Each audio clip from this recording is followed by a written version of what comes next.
Well, hello. I am Roxanne Cody, to those of you that I might not know.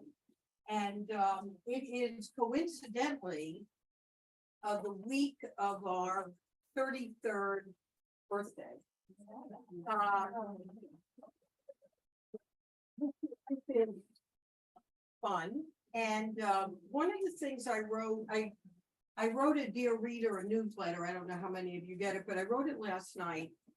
And so we've had thousands and thousands of events over the 33 years. Some have had, 5 or 10 people, and some have had 2,000 people. And the ones that are my favorites are the ones that have a historic quality to them, by sort of the moment that we got a person or two people together that connected with the audience. And the way I feel about tonight's event is that it falls into the category of historic. And historic to the extent that what we care about, what we, RJ Joya, care about are people that are purposeful and impactful in their communities. And not everybody gets to do that. Not everybody gets the platform. Not everybody has the ability to take advantage of a platform. Not everybody knows how to get there.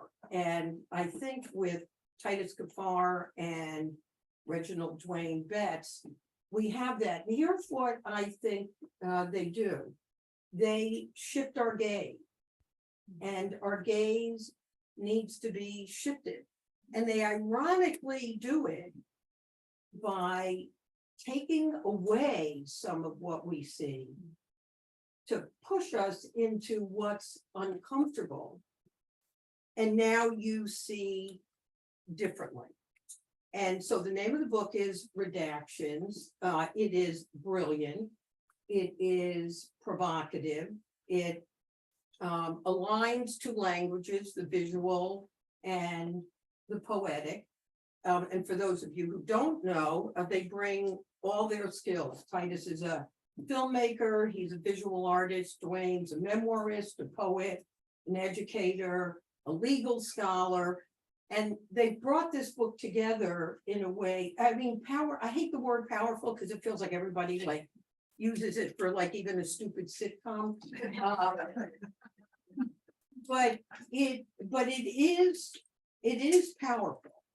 And in addition to that, as I mentioned in the beginning, that these are both gentlemen that have been honored and awarded Guggenheim fellowships. But what they've both done, Titus with Next Haven and Dwayne with Freedom Reads, which you'll hear about. If not, I'll tell you about it at the end. And what they're doing is changing our community. They're inspiring people who've been closed to opportunity, and they're helping the rest of us understand how to create a new world. And what I think they have ultimately done with their places that they've created, with their book, is reminded us that we need to see the humanity in each of us, because without doing that, we can't create the kind of place that most of us want to live in. So you are super lucky people who are here tonight. And what I'd like to do is ask you to stand and welcome our author.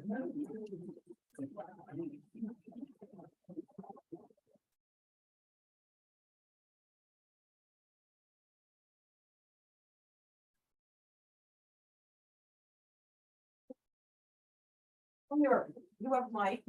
Yeah.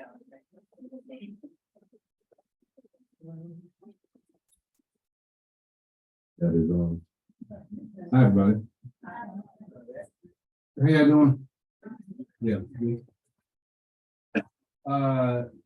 So I just want to make one little correction. Oh. I did want to go down. See, I did.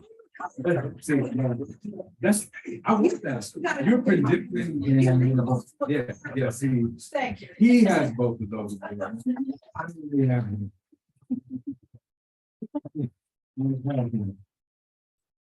You got the important one though. Did I? Is that? The MacArthur, that's the one that comes.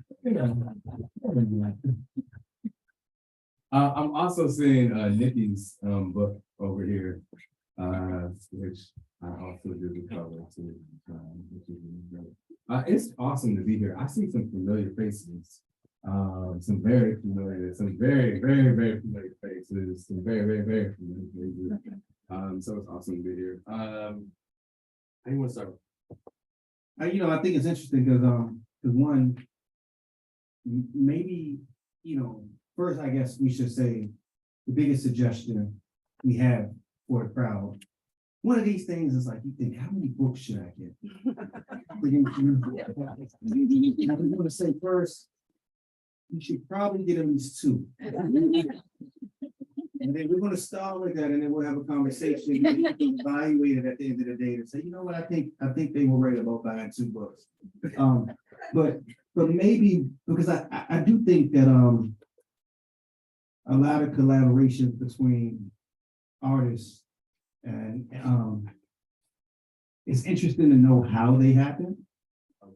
And I think for us in particular, the origin story of this collaboration is deeply meaningful in a way that it reminds me. I find fully clothes all the time.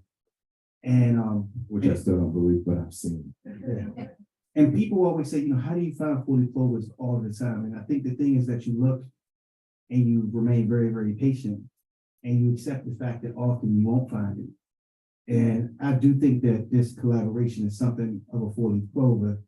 And so let's start by talking about how it started. And then I'm gonna loop back to talk about our discovery before the book, but our discovery of the Harvard Design magazine. So man.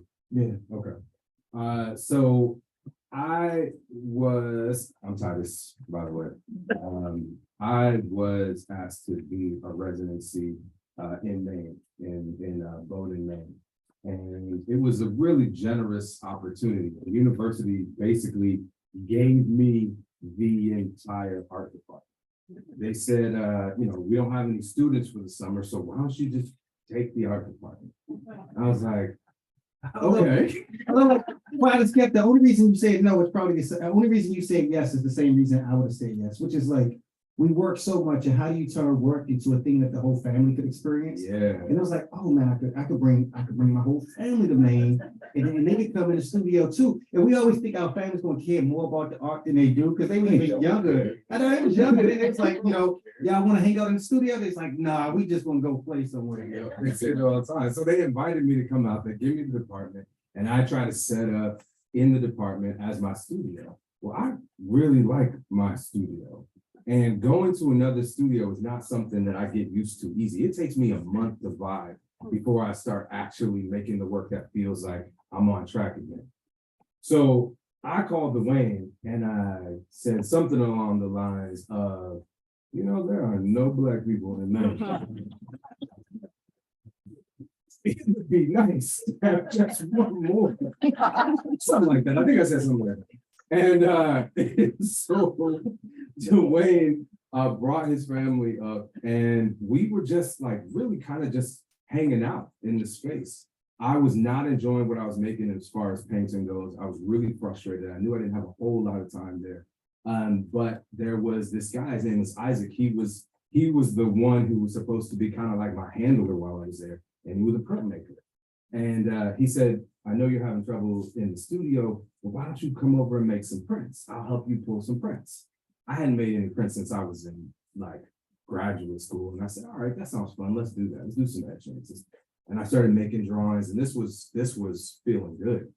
Dwayne is there, he's coming in, and he's working on an old letterpress and starts setting letters in the press. And I'm watching and looking at how the paper is getting imprinted, and we're falling in love with this process.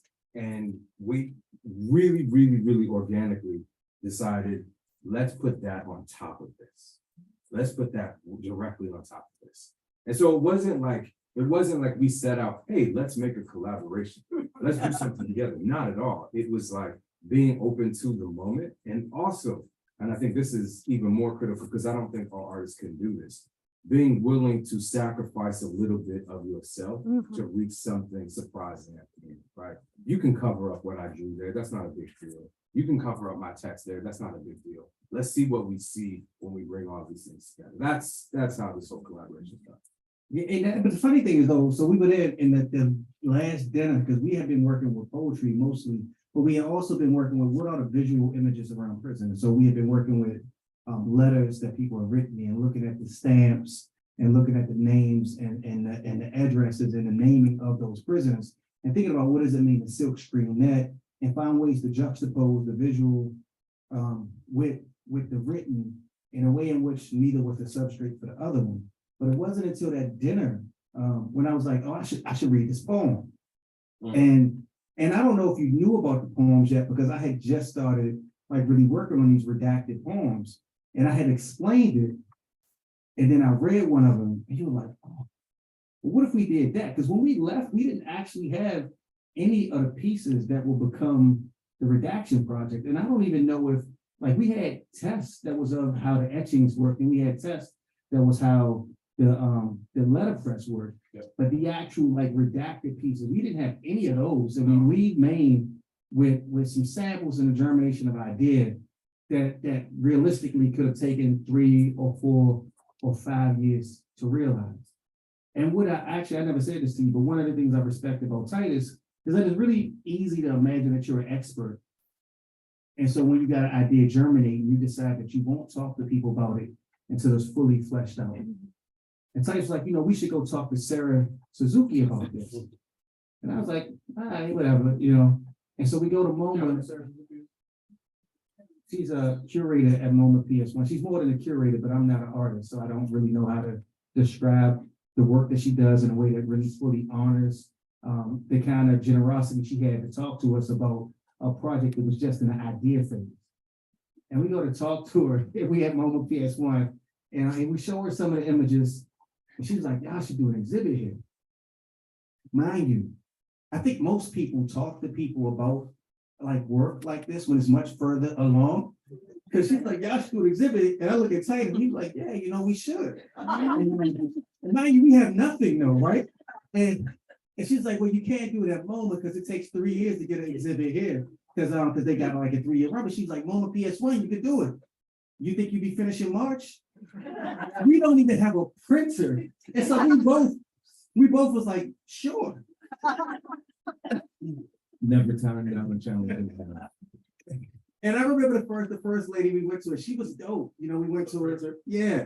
And we had this amazing conversation where she was like, yes, I could do it, And then we left and got a phone call. Before we got on the highway back from Brooklyn, I thought about what I said to you guys, and y'all are really ambitious. I just don't think that it's possible. I know you said March was the deadline, and maybe in my head I thought you were saying March 20, a year from now. But you talking about 3 months from now. This is just not practical for me in my small shop. But we got another shop, and we did Lower work. East Side print shop. Lower East Side print shop. In it for the challenge. I mean, I think the interesting thing about what we came to after was the redaction part of it. That is the line itself that removes something is the thing that brought everything together, right? So usually when you have 2 people collaborating visually and then with words as well, the problem is one thing becomes dominant over the other. Like either you spend more time looking at the text or you spend more time looking at the image. And so we wanted to find a way to bring this all together. And the irony of it was this removal, this strike became a brushstroke, right? And so it brought all of the text and the painting together in a way that just like literally, because when I did the poems at first, it was I just used the blackout like on a computer, And Titus was like, I don't know, man, what if you just did it by hand? And I was like, how am I supposed to do that? Which doesn't sound like a difficult challenge, right?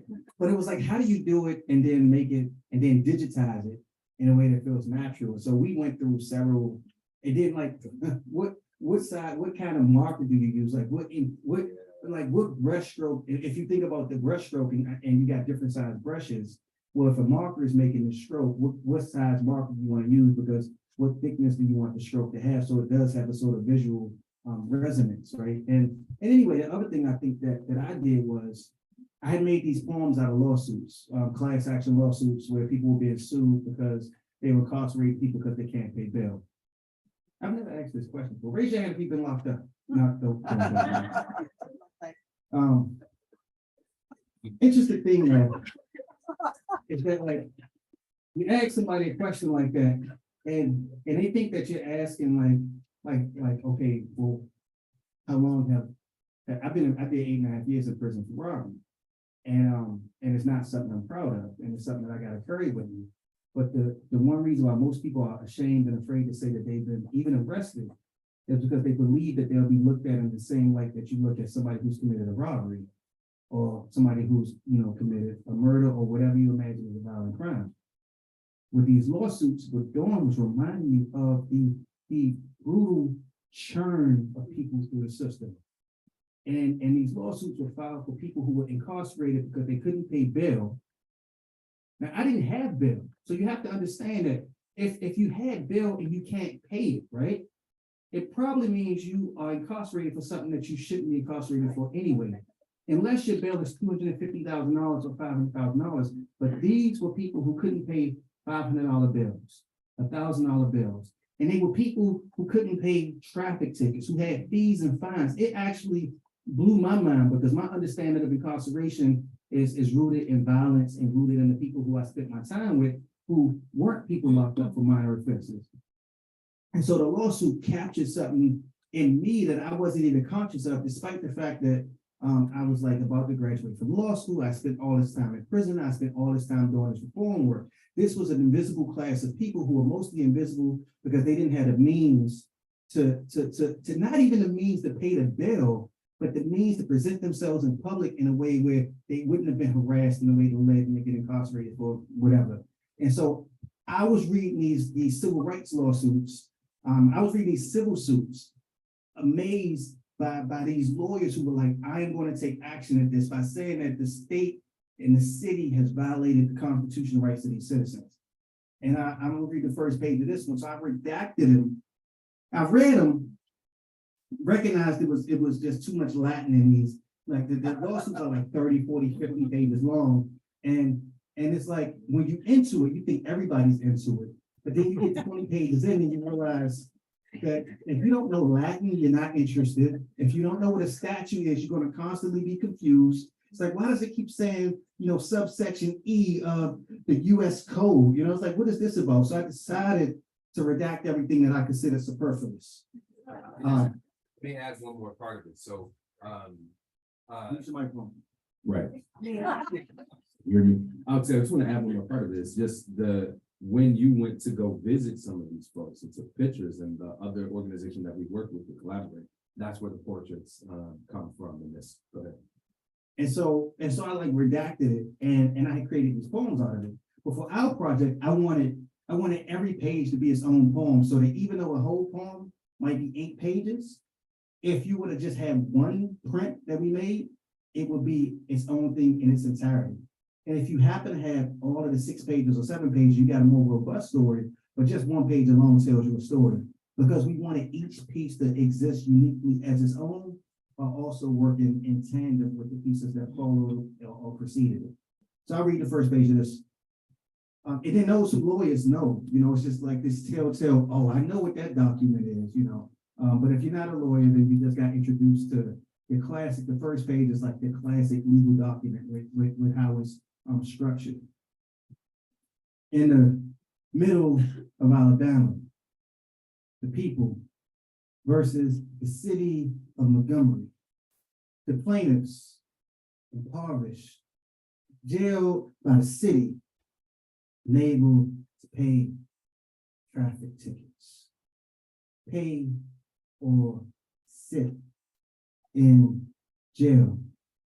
$50 per day, plaintiffs unable to pay, each sent to jail, told they could work off debts, $25 per day, cleaning the city, scrubbing feces and blood from jail floors. And so that's like the conception of the project. What I should say though, I'm gonna, you should jump in and talk about how, I want to say this one story before we talk about how the project became a book. So what happens is I also, Harvard, yeah. So I also wrote Felon, right? Which is fucked up because which on my I did the computer. cover for, I just want to say that. I actually, Stuff for free. I don't know how this works. that was for free. Yeah, that was. I should say though, that was a horrible title to name a book. Because when I open up my laptop and like, if you ask, oh, can I use your laptop? And you say, and you Google Felon, my name comes up. It's a huge problem. And then it fucked me up with the arrogance of it all though, because I told somebody to Google Felon, I was like, yo, my name's gonna come up. Why you would tell somebody that is beyond me? But I was like, Google Felon, my name's gonna come up. And they was like, no, that's actually not the case. That is just your browser history. How often did you Google yourself? But I was in his studio and I had a bunch of copies of Felon and I was giving him copies because that was I paid for the artwork and copies, which Is that right? it didn't actually meet the cost, but and so in that day I see this magazine and it was a Harvard architectural design magazine. And I noticed it because they had asked me right before I came to law school what I contribute. And it kind of blew my mind because I was like, why would an architectural and design magazine want a writer, a poet to contribute? And I asked them what they wanted me to do. And they said, you know, do whatever you want. And so I saw the magazine on Titus's desk and it was still in plastic. And they had this black and white, like textured cover. So like you notice it, I'll never forget what it looks like. And I was like, oh man, I'm in there. And he was like, I'm in there too. And I was like, oh, what did you do? He was like, I don't remember. What did you do? I was like, I have no idea. So we take the plastic off and I find his name and I go to the page and we realized that they had juxtaposed his work with my work. And it was the two images from the Jerome Project. And then there was an essay that I wrote that's in this book about my first year of law school when I carried around the letters of one of the last juveniles to be executed, one of the last men to be executed for a crime they committed as a juvenile. And so it was wild, and this is the fully forward part. We probably would not have collaborated together had we been aware that somebody else decided that we should work together. Remember, like, who are you to tell me that we should work together? But discovering it after we had did the redaction work was a beautiful moment because it made it feel like, you know, we always knew that our work was in conversation, but it made it feel like it was actually meant to be in conversation and that folks had noticed it almost at the same time as we did, since we didn't discover their noticing until we were celebrating these sort of two joint projects, which was the book Felon with his artwork and then also the redaction exhibit that happened at MoMA. I don't want y'all to think that when we get together, it's all intellectual. It's not. Because right now I'm nervous because it's really sounding like, you know, that's not how it is. Usually we are talking about our children and how they don't understand how good they have it these days and how hard it was for us uphill both ways. Like that's usually what we're talking about is our children. And that's really what connected us is above all, we're fathers. Like we are dedicated to our families. We are husbands, we are dedicated to our families. And that is like the primary thing of our existence. And so everything that we do is always with our wife and children in our mind as we do that thing. So our first meeting ever was actually an argument. We met at somebody's dinner party and it was this, I later realized it was completely orchestrated. It was one of these situations where it was like, I'm gonna just say it. So I find myself in this situation a lot. No offense, white folks. I find myself in this situation a lot where y'all have a black friend, and because I'm black, you want me to meet that friend? And it's like, I'm sure I probably have nothing in common with that person. Like, there's a lot of black people in the world. So, I don't need to meet your friends. I'm saying that now, so if I get off the stage and you think to yourself, I got a friend, don't. I don't. Okay, so I'm at this party. And this is that party where Jennifer is like, I have this friend that you need to meet. Oh, shit, here we go. And then this dude comes in, and I'm like, okay, who is that? Right? And I don't know how, but the topic of Ta-Nehisi Coates comes up.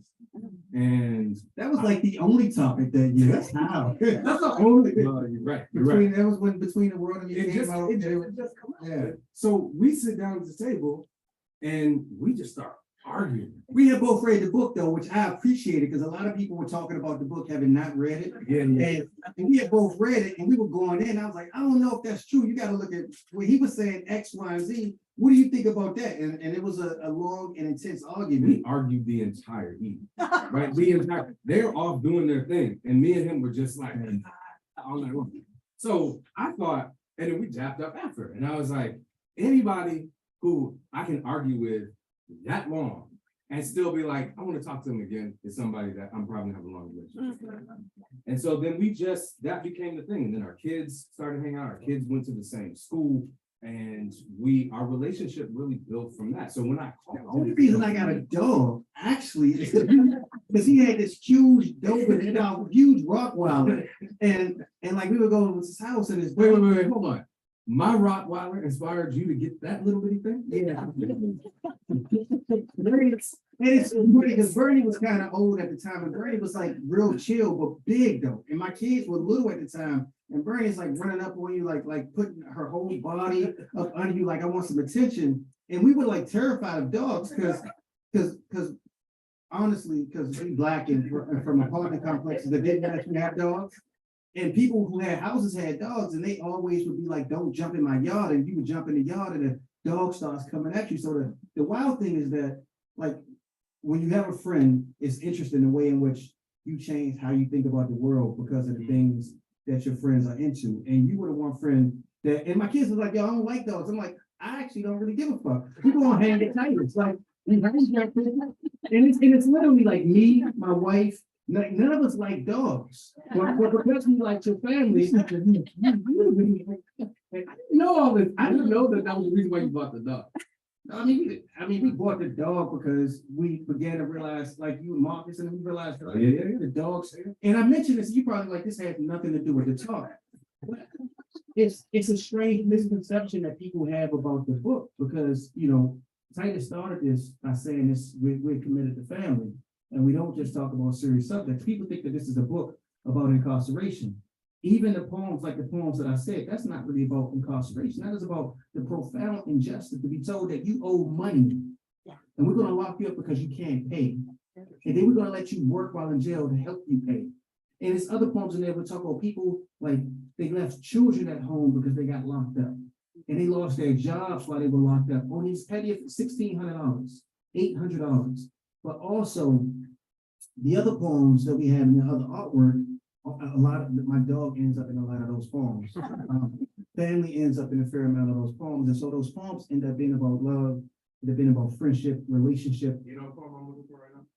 It's towards the back, the joint about the sunset. It's flanking that one of the pieces of art with the horse on it.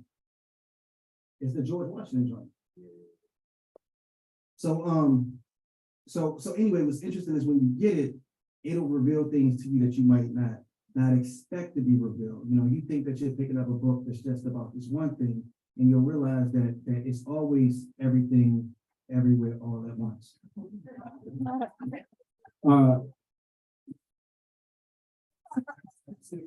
No, it wasn't. No, it wasn't. Okay, so why this is important? Why this is important is because Black and brown communities are going through stuff right now. The whole world is going through stuff right now. But when we see the picture on the news, when we see the picture on TV, it's like, damn, don't we smile? Don't we have moments of joy? Aren't there levity? Like even in this, I think, so I run an organization called Next Haven, and it's a 45,000 square foot arts incubator in New Haven. And we select artists, 7 artists every year to participate in this program. And it's specifically focused on Black and brown artists. And We went from getting about 100 applications to 800 applications for 7 slots this year. It's harder to get into next segment than Yale. Right? I just want to say that. And we have people applying from all over the world. And so this is a kind of sanctuary for people to come, for Black and brown artists to participate. They've never been in a context where they are surrounded by Black and brown artists and are able to have this conversation in this particular way. And after the pandemic, as we were going through applications, what we were seeing was a lot of pain. We were seeing a lot of pain. And it made us create a mental health part of our project to make sure that folks had people to talk to when they were in our space. But as you go through these applications, every once in a while, there is a beacon of light in that darkness. There's an artist who's doing something that makes you remember that even though things can be bleak sometimes, there is still love, joy, levity, passion, and hope. And so as we thought about this project, we wanted to make sure that it is the full spectrum of human emotion that we experience inside of this. It's not just the darkness of incarceration. And by the way, this is one of my favorite poems. Now you probably like, I just closed the book. How can you? What would you, I got it. Yeah, okay. Thank you though. But I was just gonna say, you probably wonder, can I find the page because it looks complicated? That's why you came to help. But the book was designed with this beautiful thing called a marker. This, I mean, usually only see things like this in the Bible.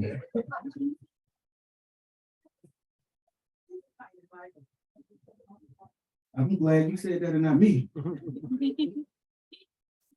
I think I agree though. It's a Primo Levi book that is amazing. It's a horrible title in English, which is Surviving Auschwitz. But the original title is called This Is a Man. And it's this one, like the third paragraph of chapter 6. It's like he told me his story and I soon forgot it. But it was certainly a powerful and meaningful, mournful story. But aren't all our stories. And it comes from, and then it gives a list, the Ukraine and Italy, and it runs it down. And it's really beautiful, and it ends with and it is like something like it's like the Bible, but isn't it a kind of new Bible? And it's just this beautiful phrase to talk about what it means to like suffer something and demand to be remembered. And I remember that book is Primo Levi, like, anybody who had the experience or was close to somebody who experienced the Holocaust, like suffered horribly. But the beautiful thing about that book is the way in which he pours a kind of joy and tenderness out of even the moment when he's talking about his tormentors. It's so funny because I read it because I got a friend, and I'm saying Jewish friend in this context, not like when you say Black friend, but kind of like when you say Black friend. But, when somebody's like, I got somebody got a Black friend, it's like, yo, oh, you probably never heard of this. I mean, Biggie Smalls, but have you? And you're like, what do you mean? I grew up listening to Biggie Smalls, And so my man was like, you might not be into this. And I was like, why would you say that? We just sent 1,500 copies of Viktor Frankl's book, The Prisons All Across the Country. And I remember the first time I read Sophie's Choice as a 16-year-old. But anyway, I read that particular book and it reminds me of Redaction, which is like, how do you confront the ugliness of the thing, but also wrestle the beauty out of it, so that the thing that it leaves the reader with is not just tragedy and heartbreak, but something like this. And you take this image, which is in a very real sense is America. This image of a founding father with this Black soldier from the Civil War. One of the sort of beautiful things is that we live in this country that in every way was like, predicated at the start on these competing conceptions of what it means to be alive. The ones that were written about liberty and justice and freedom for all, and the ones that were practiced, which was about liberty and justice and freedom for some. And when you juxtapose, this soldier in Maine, it was fucked up because I did this game in Maine called Looking for the Black People. And He's serious. I'm serious. And in Maine, they used to build all of the giant tanker ships though in Maine. And that was their industry. And so we went to show our children some of the remaining tankers and where they used to do this. And it was this white guy on a pier fishing. And he had all these tattoos, on his arms and everything. And my wife was like, yo, you should ask him if he'll let you, cast the rod into the ocean. I'm like, I'm not talking to dude. First of all, those tattoos suggest that he's a thug. My wife was like, I cannot believe he just said that. So she was like, my husband wants to fish. He's never been fishing and he wants to fish. And he was like, oh, here, he gives me the rod, right?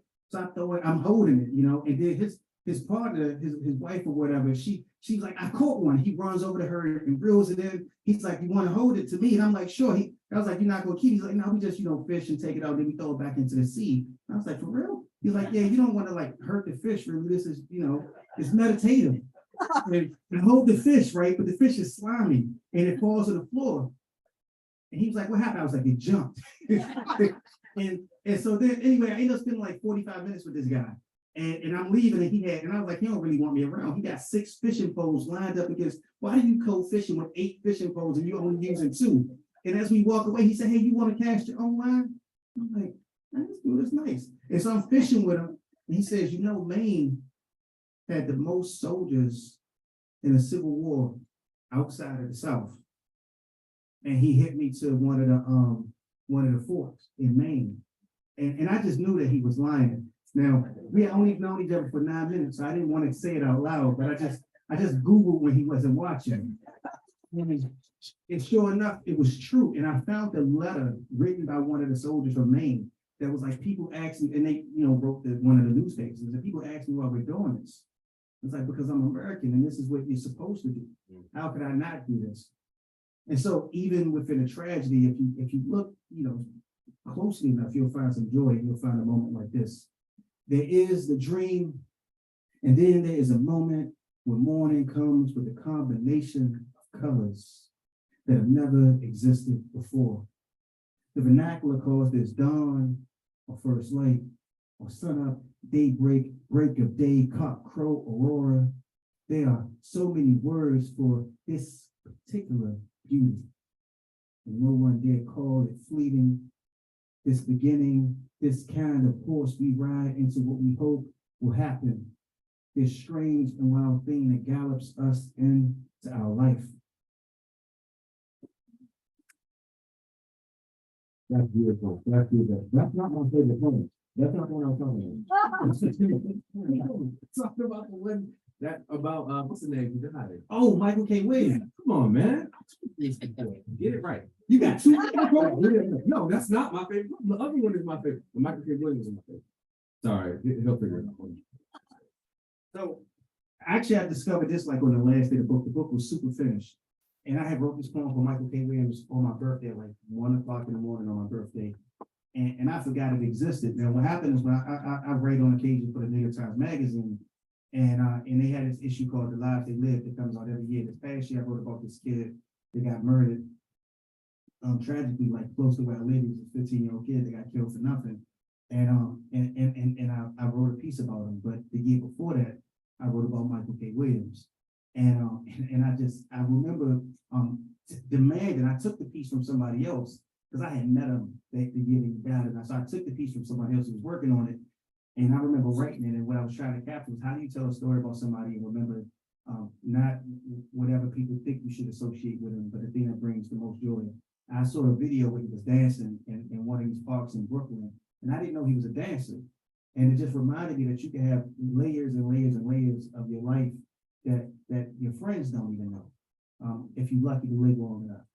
And so I wanted to write a poem about that. And it goes, this brother is dancing in the city, his bald head, the only sun some of us will see on this winter day. His body draped in the colors of heaven, in each limb living in every burrow at once. How I wanted to be free. When I tell my son about this brother and how a scar from his forehead to his lip was not nearly the most interesting thing about him, I think of his feet and wonder how to be that kind of honest, inventing within the moment everything that matters. I want to be somebody's child again, and young enough to stand before a mirror until my body memorizes moves I believe may save me. maybe nothing saves us, save being a witness to someone else moving so free. Yeah.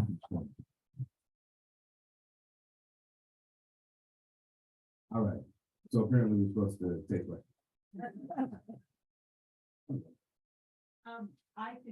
I could listen to you read those poems all day. Is there by any chance going to be an audio version of which you read the poems? Yeah, we should do that. I don't know. I honestly, like, the one reason why I would say I don't know is we will have to collaborate and figure out how to create, or like when we did the redaction project, we did Hold the on, visual can I answer and the the question real audio. quick? Stop. So this man has a one-man show that, Oh, that he's working on right now, which is actually all of his poems. So I don't know what you're doing here. Dude, tell them about it. Yeah. Explain that, please. I do have a solo show that you got to see, and I've been doing it in different places, and you could come and you can hear me read and perform, and it's great, because it's like Yeah. 90 minutes, it's like It's 80, amazing. 84 minutes. This is amazing. But no, before this is interesting though, because when we did the MoMA piece, we wanted people, and it was dope. It was this dude that came in that was blind, and him and two of his friends came in, and so he couldn't actually see the art, but his friends were describing the art to him. And I noticed they came on opening day, and I was like, oh yeah, my man, look, I see y'all going around. I'm sorry for interrupting. It seems like you're visually impaired, but check this out, yo, y'all should come listen to the audio too, because you can actually hear it, because your friends is fucking my poems up. And I'm yeah, and so anyway, it, you know, but the work exists as both the juxtaposition of the visual and the audio. And I think that for this one, we have to think about how to do it in such a way where you get both. Because I do think that in creating this, that the full intention was to say something about how our work like coexist in a fundamental way. And it is deep. It's like he's painting his children, he's painting my children, and you don't know the context of these works. But I do think that the works give my words a different valence, and the words give his work a different valence. And so we actually are trying to create a singular experience. And this is why we made it into a book, because as an exhibit, if you didn't go to New York and go to MoMA PS1, you didn't see it.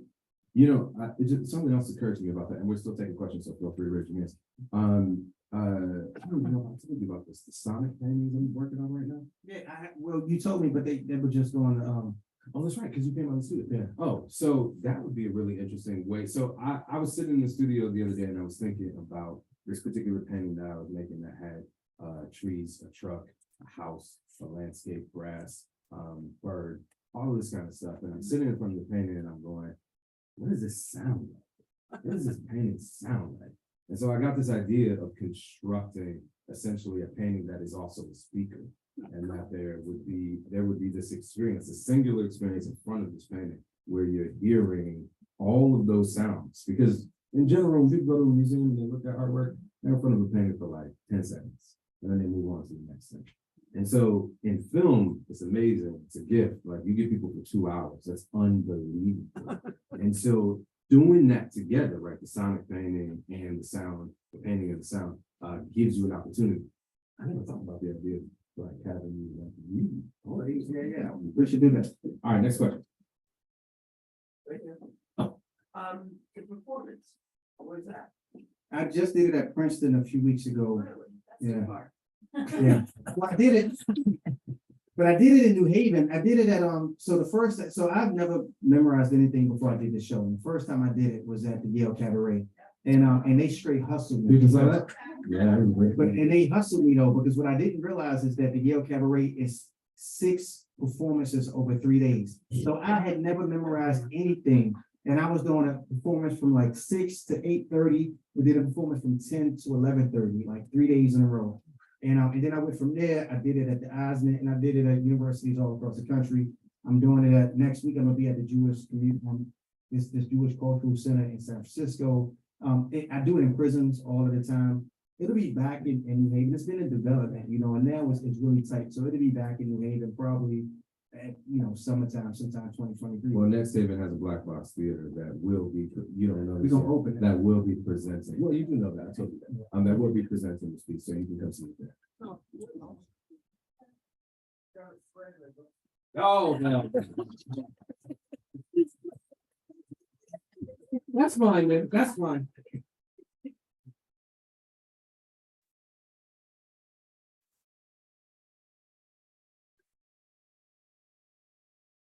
I'm not even really here right now, to be honest with you.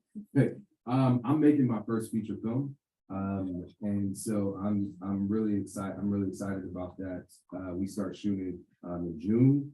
It is a film about forgiveness. The film is called Exhibiting Forgiveness, and it's a story of a successful Black artist who's making his way in the world. And when he reaches sort of the pinnacle of everything he expects to happen, there's a strange father comes in and kind of turns his life upside down. And the question becomes, will they come back together? So I wrote the script, I'm directing the film, and I made all the paintings in the film.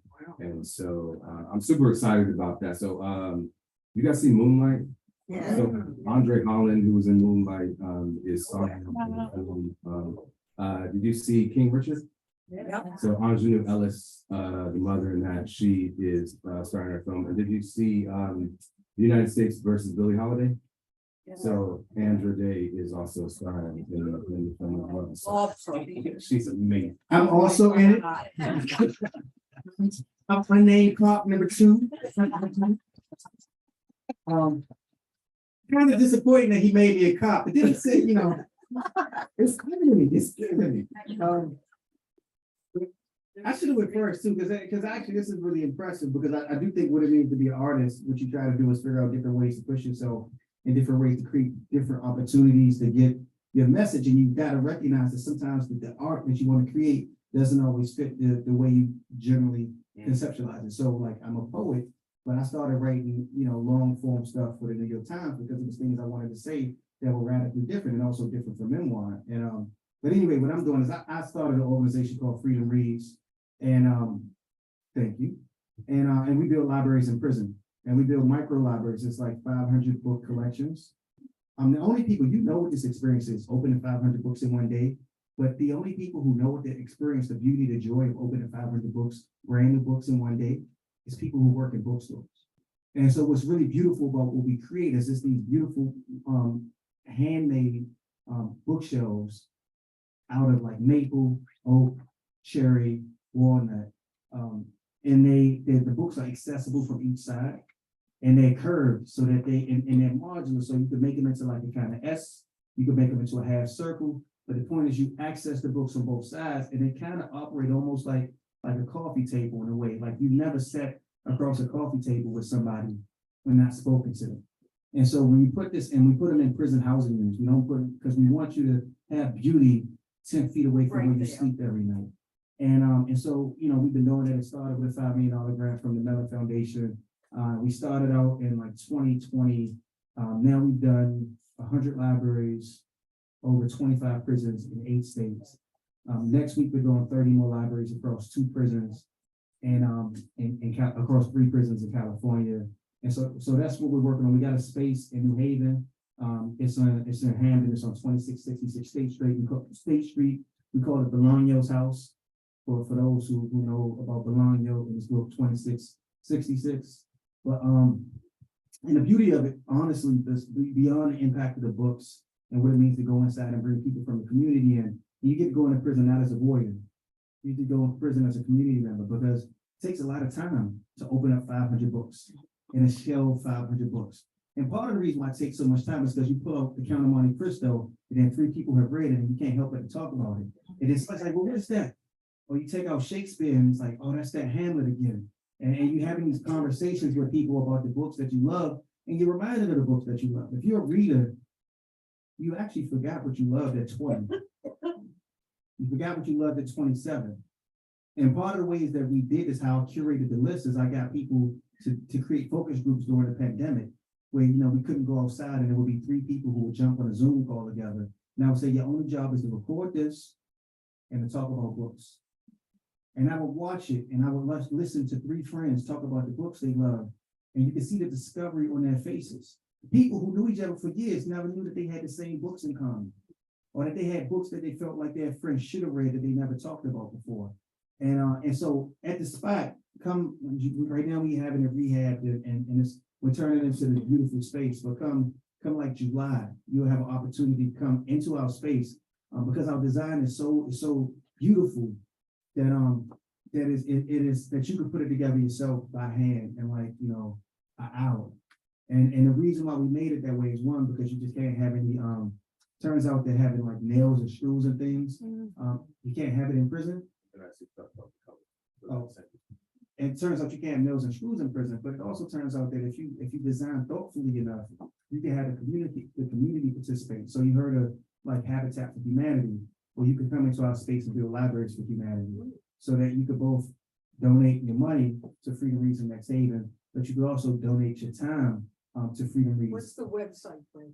www.freedomreads, freedomreads.org. And the one thing about it though is like, you can't get books in hardback in most prisons. And so when we were doing this, they told us that like, well, it has to be in hardback because you can't make an art book that's not in hardback. And we were like, how about we just design the whole thing? And they were like, well, you can't design your own book because I know that you're a good poet and Titus is a brilliant artist. And I was like, wait, why am I just a good poet? And then they were like, that's not the point. You're fixating on the wrong thing. Neither one of you guys are book designers. But we actually, we were really steadfast on this idea that we were going to make the book that we wanted to make.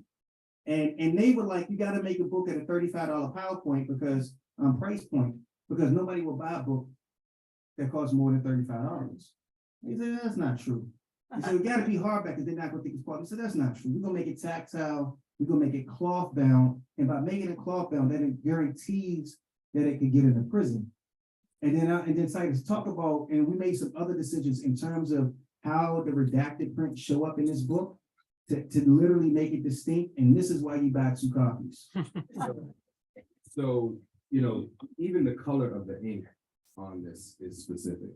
We made sure that this is the exact same color that we mixed up to create the original prints.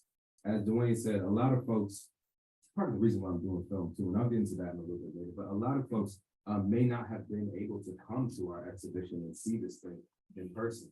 This is an exhibition to us. This body here, this object here is an exhibition. And so as we did it, we made sure that we didn't, in the print area, we didn't put page numbers on the bottom.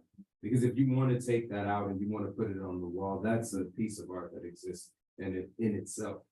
We made sure that we weren't. There's something on the back. There's nothing on the back for that same reason.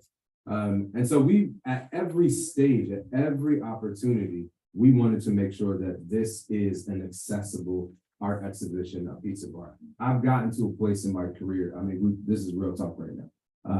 It's weird for me to be where I if you know my story, I grew up in a world very, very different from this. My life experience is very different from this. I never thought that I would be selling paintings for the amount of money that I sell paintings for. And that's all wonderful and all, but in some ways it separates me from the community that I come from. I don't like that. I don't like that the only people who can afford to buy what I make are million and billion. That doesn't feel right to me, especially considering the stuff that I make. So this is one of the most important things that I have ever collaborated on for the purpose of making it accessible to the people that I love, to the people that I care about, to the people who are regular folk who can't spend $1 million on paint, right? So to me, this is incredibly, incredibly important. So at every single stage, the design was critical to us. And when the publisher said, well, it's getting expensive, we're not sure where this is going to work. Dwayne and I said, all right, we're going to go $40,000 of our own money to make sure that we can bring this price down and get it to here.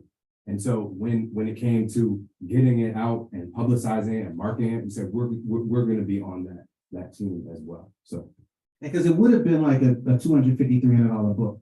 Because we designed it ourselves, so we didn't understand how you translate the cost of production to the price point, to the retail price. And so we created the book that we wanted, not thinking about cost, and then we gave them the specs. when we say we designed it ourselves, let's be Well, clear. with some other We have a people that design, help us. we have a designer with us, but we're like, yeah, do that, move that, change that, move that. Yeah. Put this over here. Couple of glossy boys. Yeah. I mean, Let's keep it real. Yeah, I mean, and he was in Amsterdam, right? So he was in the Netherlands, and we were like on calls with him, like 10 o'clock at night. I mean, it was like, James and- and Forrest. yeah, James and Forrest. And anyway, so we put the money up to get, because we thought ourselves that $100 book is a lot, but that's the price of a good bottle of whiskey.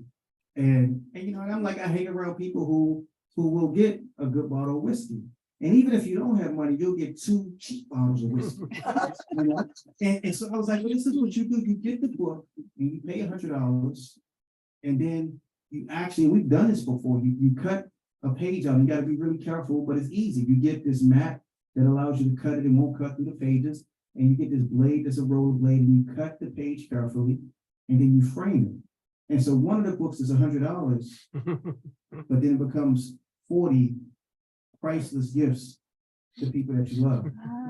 Okay, on that note, a couple of things that I'd like to mention quickly in closing. One is, one of the people I interviewed in the last year is Elizabeth Alexander, who used to live in New Haven and was at Yale. And I thought about that when you mentioned Mellon Foundation. She's the executive director of the Mellon Foundation, now doing extraordinary work. And she wrote a book called The Trayvon Generation, which is well worth reading. And one of her points is that art is how you change how people think. The term I often use is it rearranges your brain. I think Titus, in a TED Talk, you talk about art can amend history.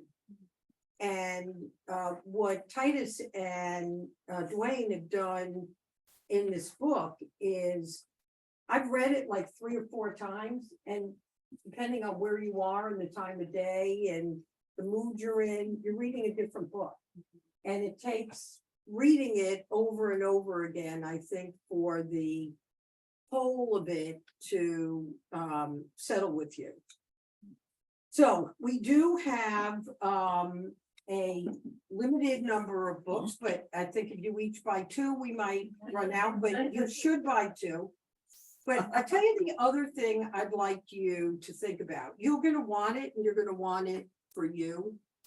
But the way the world changes is because we all participate in changing the world. We don't leave it to the big dogs like Titus and Dwayne. We participate. So it might not be you do it now, but you'll have to let us know. We'll have to let these guys know. Think about this as a gift. And I mean a gift in the big way, like a gift for somebody to, this is not a book they would have picked up themselves, but this is a book that they can enjoy on they can enjoy it on a shallow level, pretty, turn the pages. They can enjoy it on a big level. They can use it for conversations with their kids, with your friends. So I am a bookseller, and that's true. But that isn't why I'm saying this to you. This is one of these books that make a difference. And all books can change a life. Some books can change more life. So I want to thank Titus and Dwayne for schlepping out to White Country. It's not quite Maine. It's not quite Maine, but it might be similar. We do have a few copies left of Dwayne's book Felon, which is also exquisite. There's some on the other side too, right, Mike? And then Dwayne and Titus will be on the other side. They've already signed about 20 something books, and then we've got about another 30. So I want to thank all of you for joining us. Please go to Freedom Reads website. Think about volunteering your time or money. For sure, books change lives, and making these books accessible. I mean, this is what changed Dwayne's life when he was incarcerated. So think about that. Make sure you sign up for Next Haven's newsletter. I try to go there often. I was there the other day, which was great exhibits. I mean, sound surprised. I've been there before, it wasn't like, oh, my first time. I did move from the shoreline to New Haven, I remember. You I know. remember. you know. All right, so, if you would please join me in thanking Dwayne and